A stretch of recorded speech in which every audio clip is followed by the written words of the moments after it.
अब देखिए एक बात तो आप मानेंगे, आजकल के ज़माने में हर किसी के सोशल मीडिया फीड पे, इंस्टाग्राम या यूट्यूब पे एक रील या एक ब्लॉग चिप रिलेटेड तो आ ही बिल्कुल चुका होगा या आने वाला ही होगा। आता मगर है इससे एक पूरा। दिक्कत क्या आएगी, इससे सबसे बड़ी दिक्कत ये आएगी कि स्कैम होने के चांसेस बढ़ जाएंगे। अब आप पूछेंगे स्कैम कौन सा, स्कैम कैसे, वो भी हम आपको इस वीडियो में बताएंगे। तो सबसे पहले ये बता दें कि चूंकि ये वीडियो मर्चेंट नेवी ज्वाइन करने के मेथड्स के बारे में, ज़रूरी नहीं कि ये सिर्फ एस्पिरेंट्स के लिए, ये वीडियो उनके लिए भी है जिनके आसपास से, जिनका कोई दोस्त, जिनका कोई रिश्तेदार मर्चेंट नेवी शिपिंग के फील्ड में आना चाहता है, आएंगे जॉब करना बिल्कुल। चाहता है। अगर आपको पता होगा तो शायद आप किसी और को फंसने से बचा सके, उसको सही रास्ता ओके दिखा सर, सके। तो बिना लेट के वीडियो को शुरू करते थैंक हैं। यू। हेलो दोस्तों, फुल वीडियो देखना जरूर,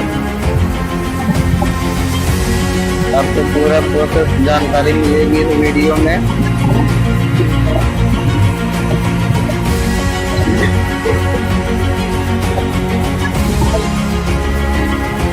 और चैनल को सब्सक्राइब भी कर देना। और इस वीडियो में आपको क्या क्या बताएंगे वो पहले बता देते हैं। सबसे पहली चीज़ कि मर्चेंट नेवी ज्वाइन करने के सारे मेथड्स, सारे सही मेथड्स हम आपको बताने वाले हैं। दूसरी चीज़ कि कौन सा मेथड से अगर आप ज्वाइन कर रहे हैं तो वो भी किसके लिए सही है। मतलब अगर आप डेक साइड ज्वाइन कर रहे हैं या इंजन साइड ज्वाइन कर रहे हैं या फिर रेटिंग में ज्वाइन कर रहे हैं, ऑब्वियसली फाइनल डिसीजन आपका होगा, पर एक छोटे से गाइडेंस तो हम यहाँ पे आपको दे ही सकते हैं। तीसरी चीज और सबसे इंपॉर्टेंट कि भैया क्या नहीं करना है बिल्कुल सर, बताइए।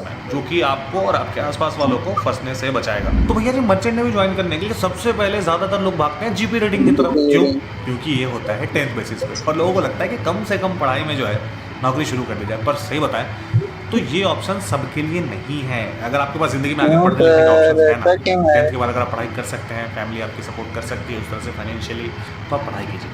जिनके सिचुएशंस टफ है, हार्श है, जिनको रिस्पॉन्सिबिलिटी कम से लेनी है, आगे ऑप्शंस नहीं बचे पढ़ने के, उनके लिए जीपी रेटिंग एक अच्छी कोर्स है। ये 6 महीने का कोर्स होता है जो कि अगर आप अच्छे 6 महीने में ही हो जाएगा पूरा। जैसे कुछ कंपनीज ऐसी है जिन्होंने खुद का ही मैरीटाइम कॉलेज चलाया हुआ है। इसी के साथ साथ कुछ और रेप्यूटेड कॉलेज है जैसे कि न्यूसी गोवा, टीएस रहमान। अब इन सारे कॉलेज से कॉलेज का नाम है दोस्तों, देख लेना। ठीक ठाक हो जाते हैं क्योंकि इसका फी 2 से 4 लाख तक तो है और 6 महीने में इतने पैसे लगाने के बाद अगर 2 जॉब से ना मिले 4 तो लाख, दिक्कत ओह वाली बात है। नो। फिर आप पढ़ेंगे किसी एजेंट के इतना पीछे पैसा और वो कहाँ से एजेंट आएगा? आपसे फिर से पैसे मांगेगा 3-4 लाख रुपए शिप पे चढ़ा देगा। और अगर ये करके आप शिप पे जा रहे हैं तो आपके पास जॉब ऑप्शंस में 3 डिपार्टमेंट हो, क्योंकि शिप पे 3 ही डिपार्टमेंट होते हैं, डेक, इंजन या गैली। अगर डेक साइड में आप जाते हैं तो आपकी शुरुआत होगी ट्रेनिंग यूएस से और धीरे धीरे प्रमोशन होते होते आप बोसन या पंपमैन बनेंगे। और अगर आप जीपी रेटिंग करके इंजन साइड ज्वाइन करते हैं, मतलब शिप के इंजन डिपार्टमेंट में, तो आप इतना ऑयलिंग हो जाएगा कपड़ा यार पूरा और फिर आप इसमें। धीरे धीरे ऑयलर यानी कि ऑयलर, मोटरमैन, फिटर तक जा सकते हैं। और अगर आप गैली डिपार्टमेंट में ज्वाइन करते हैं तो आपकी ज्वाइनिंग होगी जीएस यानी कि जनरल ये तो चलता है। फिर आप अच्छा है। अच्छे काम के बदौलत प्रमोशन कुकिंग में लेके भी काम हो बन जाएगा। सकते हैं। बाकी बात रही जो लोग ये कहते हैं कि सर हम जीपी रेटिंग करके ऑफिसर से बन सकते हैं, तो जी हाँ बिल्कुल बन सकते हैं, पर उसमें और कॉम्प्लिकेशंस है और लाइफ थोड़ा सा टफ है, सी टाइम की ज़्यादा रिक्वायरमेंट है। तो मैं कभी भी ये सजेस्ट नहीं करूंगा कि अगर आपको ऑफिसर बनना है कल को तो आप जीपी रेटिंग करें। तो इसके बाद आता है सबसे ज़्यादा फेवरेबल कोर्स और वो है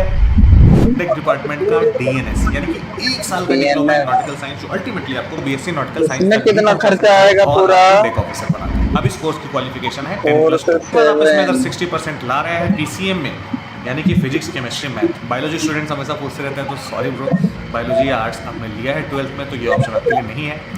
साइंस होना चाहिए, फिजिक्स, केमिस्ट्री, मैथ्स होना चाहिए, 60% होना चाहिए और इंग्लिश में भी 60% होना चाहिए। ये मिनिमम रिक्वायरमेंट है। इससे जितना अच्छा आप रहेंगे कंफर्म है, ये उतनी तो अच्छी है कंपनी से इतना आपको पूरा। मिलेगी। अब और आसान बताएं तो इसमें होते हैं 2 स्टेप। पहला स्टेप कंपनी से स्पॉन्सरशिप लेना, क्योंकि अगर आप ये नहीं लेते हैं तो आपको जॉब की गारंटी कोई नहीं देगा और आप सिर्फ आईएमयू के गवर्नमेंट कॉलेजेस में एडमिशन्स लेंगे। तो आई वुड सजेस्ट कि पहले आप स्पॉन्सरशिप का एग्जाम दें और अपना जॉब सिक्योर कर लें।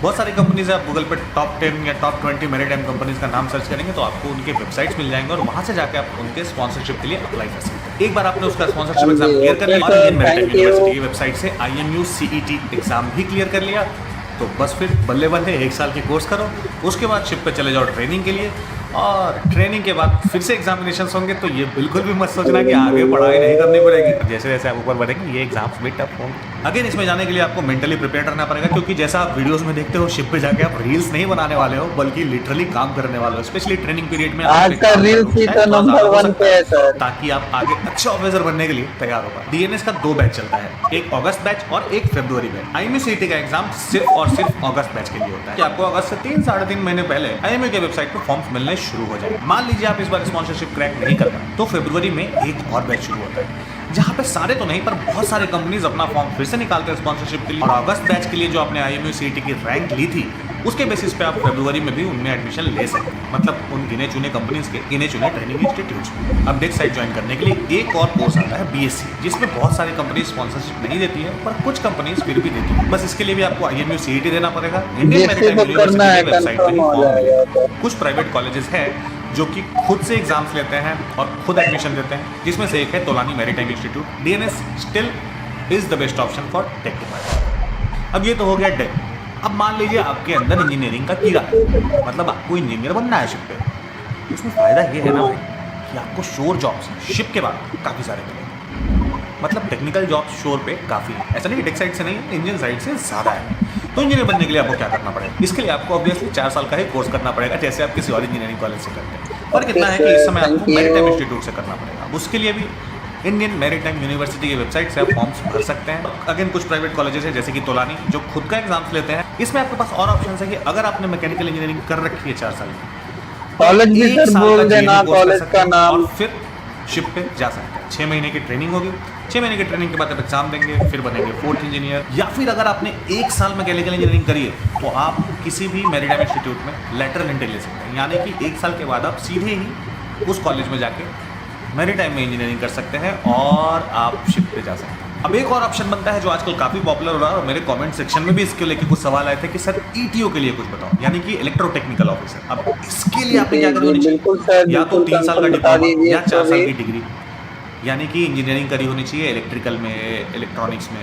तो इन चीज़ों में अगर आपने इंजीनियरिंग करी है, ये सारी डिटेल्स आपको IMU की साइट पर मिल जाएंगी या फिर डिजी शिपिंग पर मिल जाएगी। इसके बाद 4 महीने का एक कोर्स होता है जो आप किसी अच्छे मैरीटाइम इंस्टीट्यूट से करेंगे और फिर किसी कंपनी में एज एन ETO ज्वाइन करेंगे। पहले ट्रेनिंग में ज्वाइन करेंगे, आगे फिर इसके लिए भी एग्जाम होगा और वो क्लियर करने के बाद आप ETO बन जाएंगे। एक और चीज़ जो काफ़ी लोग मेरे से पूछ चुके हैं कि सर ITI करने के बाद क्या ऑप्शन? तो देखो यार, ITI करने के बाद मैकेनिकल से कुछ भी, इंजीनियरिंग में तो कोई ऑप्शन नहीं आपके पास। पर अगर आपने कुछ लिमिटेड कोर्सेज हैं, यानी कि ITI फिटर वगैरह का कर रखा है आपने, तो इस केस में आप 6 महीने की एक कोर्स फिटर या पंपमैन के लिए करके इंजन डिपार्टमेंट में एज अ फिटर या डिक डिपार्टमेंट में एज अ पंपमैन ज्वाइन कर सकते हैं। सिमिलरली कुछ लोग जिन्होंने होटल मैनेजमेंट कर रखा है वो भी STCW कोर्सेज करके CDC लेके चिपू के लिए अप्लाई कर सकते हैं। बट आई वुड अगेन से कि बेटर है कि आप GP रेटिंग करो, ओपन CDC के चक्कर में मत पड़ो।